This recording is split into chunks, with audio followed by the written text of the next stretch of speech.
दुनिया की तीसरे नंबर की सबसे बड़ी कंपनी रियो टिंटो के शेयर टेनिस प्लेयर नोवाक जोकोविच के एक ट्वीट करते ही गिर गए और कुछ दिन बाद उस कंपनी को यूरोप के एक देश से बाहर निकाल दिया। क्या है इसके पीछे की पूरी घटना, जानते हैं आज के वीडियो में। ऑस्ट्रेलिया और इंग्लैंड ने साथ में एक कंपनी शुरू की जिसका नाम था रियो टिंटो, जो आज दुनिया की तीसरी सबसे बड़ी कंपनी है। ये Rio Tinto English Australian company जो लिथियम को लिथियम की खानों में से निकालती है और दुनिया में लिथियम को एक्सपोर्ट करती है। अब लिथियम इतना इम्पोर्टेंट क्यों है, इसे जानने के लिए चलते हैं 1991 में। 1991 में तीन महान साइंटिस्ट अकीरा जोहन और एम स्टेल्नी, ये तीनों ने मिलकर लिथियम आयन बैटरी की खोज की जो इलेक्ट्रिक चीज़ों को चलाती है। और उन्होंने कहा कि दुनिया में हो रहा प्रदूषण रोकने के लिए सभी को इलेक्ट्रिक चीज़ों पर शिफ्ट होना पड़ेगा, यानी इलेक्ट्रिक चीज़ों का इस्तेमाल करना पड़ेगा। और इलेक्ट्रिक चीज़ों को चलाने के लिए ज़रूरत पड़ती है लिथियम बैटरी की, जो लिथियम से बनाई जाती है। और लिथियम की यही खोज इम्पोर्टेंट है। जैसे ही मालूम पड़ा तो 2019 में इन तीनों साइंटिस्ट को नोबेल पुरस्कार से नवाजा गया।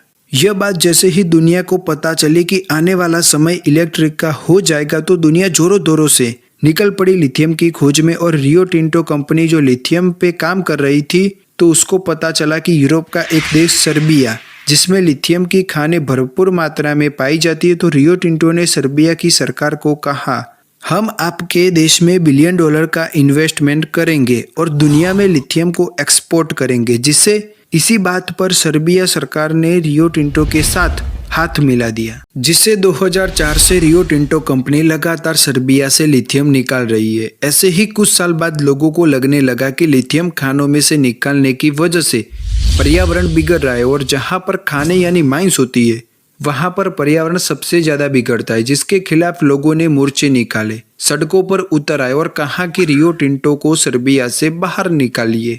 अब जोरों दोरों से रियो टिंटो के खिलाफ लोग सड़कों पर उतर आए थे, और दूसरी तरफ सर्बिया के मशहूर टेनिस खिलाड़ी ने भी सर्बिया के लोगों का साथ देते हुए ट्विटर पे ट्वीट किया कि रियो टिंटो नामक कंपनी जो सर्बिया में लिथियम निकाल रही है, जिससे पॉल्यूशन बढ़ रहा है, और दुनिया के नंबर 1 टेनिस प्लेयर नोवाक जोकोविच का साथ मिला, जिससे ज्यादा मात्रा में लोग सड़क पर उतर आए और तभी रियो टिंटो कंपनी के शेयर में गिरावट पाई, और जिसका नुकसान ऑस्ट्रेलिया को हुआ। तो ऑस्ट्रेलिया ने भी इस ट्वीट का बदला लिया, क्योंकि कुछ ही दिन में 17 जनवरी 2022 को ऑस्ट्रेलिया में टेनिस की सबसे बड़ी मैच होने वाली थी, जिसमें नोवाक जोकोविच भी भाग लेने वाला था। मगर ऑस्ट्रेलिया ने नोवाक जोकोविच को ऑस्ट्रेलिया में टेनिस खेलने से ही मना कर दिया और 3 साल के लिए नोवाक जोकोविच के वीजा पर बैन लगा दिया।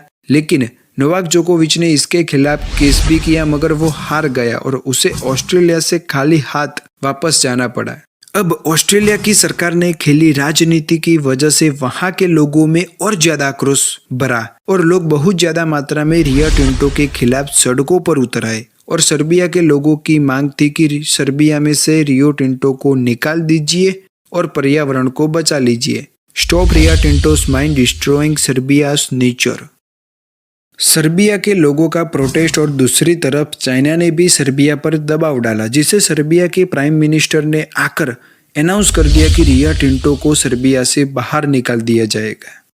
यानी कि अब रियो टिंटो सर्बिया में से लिथियम निकाल नहीं सकती। 2004 से लिथियम पर काम कर रही रियो टिंटो कंपनी जो सर्बिया में $1 बिलियन का इन्वेस्टमेंट करके लिथियम निकाल रही थी, और उसने यह दावा किया था कि 2027 तक इतना लिथियम निकालेगी कि 50 लाख गाड़ियों की बैटरी प्रोवाइड हो सकेगी। मगर सर्बिया में हो रहा प्रदूषण और दूसरी तरफ नोवाक जोकोविच को खेलने से मना कर दिया, ये सभी बातों की वजह से रियो टिंटो को अपना बोरिया बिस्तरा बांधकर वापस जाना पड़ेगा, जिससे दोनों देशों को आर्थिक रूप से नुकसान हुआ, क्योंकि सर्बिया में $1 बिलियन का इन्वेस्ट हुआ था वो बंद हो गया, और ऑस्ट्रेलिया ने भी इन्वेस्ट किया हुआ पैसा डूब गया, और साथ में कंपनी भी बंद हो गई। चैनल को सब्सक्राइब कीजिए, वीडियो को लाइक कीजिए और शेयर कीजिए। मिलते हैं अगले वीडियो में नई नॉलेज के साथ। Thank you very much.